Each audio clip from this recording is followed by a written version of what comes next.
رحیم، یہ جو آج صورتحال ہے ملک کی، یہ انتہائی میں سمجھتا ہوں کہ احتیاط کا وقت ہے اور قوم پہ مشکل گھڑی ہے، بلکہ پوری دنیا پہ،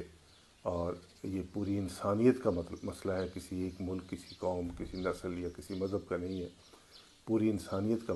مسئلہ ہے۔ تو ایک انسان کا دنیا سے چلا جانا گویا پوری انسانیت کے لیے نقصان دہ ہے، اور ایک انسان کو بچا لینا گویا پوری دنیا کو بچا لینے کے برابر ہے۔ تو میں سمجھتا ہوں اس میں ہم سب لوگوں کو ایز اے انسان، ایز اے مسلم، یہ جو لوگ گھروں سے، جن کے بچے گورنمنٹ نے چھٹیاں کی ہیں، بچے کرکٹ کے گراؤنڈوں میں اکٹھے ہیں، ان چھٹیوں کا کوئی فائدہ نہیں۔ یہ اگر پھر دوبارہ گورنمنٹ کو مجبوراً لاک ڈاؤن کرنا پڑے گا، لوگوں کو انتہائی احتیاط سے سوچنا بھی چاہیے، انتہائی سنجیدگی سے سوچنا بھی چاہیے، اور اس بات پہ عمل بھی کرنا چاہیے کہ جو گورنمنٹ نے کہا ہے اس پہ پوری طرح عمل کیا جائے۔ اور اس معاملے میں نہ کوئی کسی کی پارٹی ہے، نہ کوئی کسی کا کوئی معاملہ نہیں ہے، بلکہ ساری دنیا میں جتنے ملک ہیں، دنیا کے جتنی قومیں ہیں، جتنی نسلیں ہیں، جتنے مذہب ہیں، جتنے بھی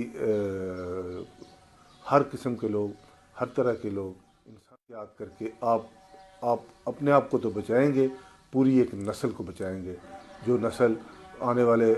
وقتوں میں اس قوم، اس ملک، اس دنیا کے کام آئے گی۔ اگر آپ نے اپنے آپ سے احتیاط نہ برتی تو گویا آپ نے پوری انسانیت سے احتیاط نہیں برتی، اور آپ نے پوری انسانیت کا نقصان کیا ہے۔ صرف اپنی جان کا نہیں ہے، آپ کے جتنے بھی عزیز و اقارب ہیں، آپ کے جتنے، بلکہ یہ ایک سے ایک دیے سے دیا، اللہ معاف فرمائے، اللہ اس طرح کے دیے نہ پیدا فرمائے، اللہ میں ان سے محفوظ رکھے۔ اور دوسری بات، انتہائی عاجزی سے، انتہائی انکسار سے اللہ سے توبہ کر کے معافی طلب کریں۔ یہ میں سمجھتا ہوں کہ یہ اللہ کی ناراضگی کا ذریعہ بھی ہے، اور طاعون، یہ وبائیں جو ہیں، یہ اللہ کے نبی صلی اللہ علیہ وسلم کے زمانے کے بعد سے پھوٹتی رہی ہیں۔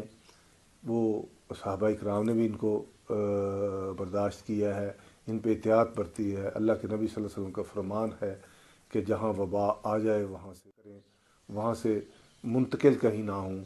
اور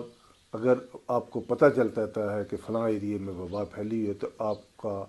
یہ اسلامی فریضہ بھی ہے، اللہ کے نبی صلی اللہ علیہ وسلم کا فرمان بھی ہے کہ اس جگہ